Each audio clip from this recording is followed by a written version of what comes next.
Aziz vatandoshlar, assalomu alaykum. Moskva Moskva yo'nalishi bo'yicha avtobus xizmatlarimizni taklif qilamiz.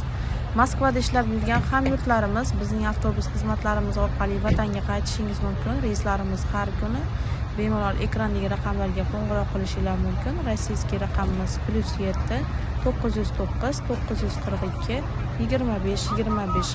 O'zbekiston raqamimiz esa 95 lik kod bilan 678 61 11 orqali bog'lanishingiz mumkin. O'zbekistonda Rossiyaning barcha shaharlariga qatnab avtobuslarimiz bemalol qo'ng'iroq qilib bog'laninglar. Videoga layk bosib, kanalimizga obuna bo'lishni unutmanglar. E'tiborlaringiz uchun rahmat. Tanlovlar tashkilotlar eng ishonchli hamda sifatli xizmatlar